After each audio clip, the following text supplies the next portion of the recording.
بسم اللہ الرحمن الرحیم۔ عورتوں کو ناقص العقل کیوں کہا گیا؟ حدیث پاک میں عورتوں کو ناقصات العقل کہا گیا ہے۔ اس کا یہ مطلب نہیں کہ عورتیں بے وقوف ہوتی ہیں، عقلی اعتبار سے اور میں سمجھ نہیں ہوتی، نہیں، بلکہ عورتیں تو اتنی سمجھدار، عقل مند ہوتی ہیں کہ اچھے بھلے بندے کو تگنی کا ناچ نچا دیتی ہیں۔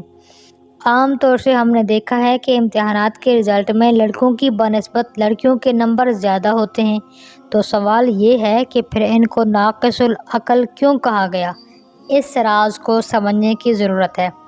ناقص العقل اس لیے کہا گیا ہے کہ ان کے جذبات ان کی عقل پر غالب آ جاتے ہیں، لہٰذا یہ جس سے محبت کریں گی اسے اتنا چاہیں گی کہ ساری دنیا کے لوگ مر جائیں اور گلیوں میں صرف یہ چلے۔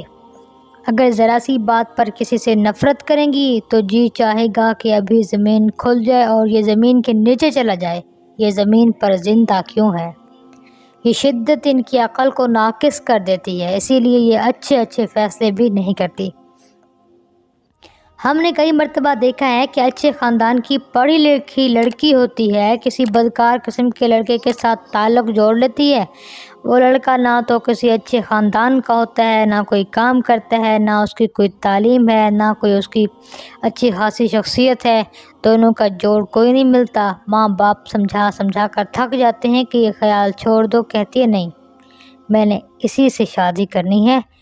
اس کو جتنا مرضی سمجھائیں کہ اس کے پاس نہ گھر ہے، نہ در ہے، نہ کوئی نوکری، کہاں سے کھائے گا، تمہیں کھلائے گا کہاں سے، تمہیں کیسے سپورٹ کرے گا، کہتی ہے بس میں گزارا کر لوں گی۔ جذبات ان کے اوپر اتنے غالب آ جاتے ہیں کہ یہ بالکل غلط فیصلے کر بیٹھتی ہیں۔ ذرا سی بات پر خاوند سے کہہ دیتی ہے ہاں مجھے چھوڑ دیں۔ اسی لیے تو شریعت نے طلاق کا حق مرد کو دیا ہے۔ اگر بالفرض طلاق کا حق عورت کو دے دیا جاتا تو ایک دن میں 25-30 طلاقیں ہر مرد کو ہو جاتی۔ اسی لیے شریعت نے ان کی یہ کمزوری بیان کرتے ہوئے کہا یہ دین اور عقل میں ناقص ہوتی ہے۔ اس لیے خواتین کو جذباتی فیصلے نہیں کرنے چاہیے، اللہ کی نعمتوں کی ناقدری نہیں کرنی چاہیے۔ خاوند کے گھر میں جتنی تکلیف ہے اس کو اتنا ہی رکھیں جو اس کے گھر میں اچھائیاں ہیں، ان کو برایاں نہ بنائیں۔ عورتوں سے درخواست ہے کہ اپنے جذبات پر کنٹرول کریں۔ جب وہ اپنے جذبات کے پیچھے پڑ جاتی ہیں، اپنے جذبات کو پورا کرنے کے لیے فیصلے کر دیتی ہیں تو یہی فیصلے اس کو جہنم میں لے جانے کا ذریعہ بنتے ہیں۔ جہنم میں لے جانے والا ایک عمل یہ بھی ہے۔ میری باتیں سننے کا شکریہ۔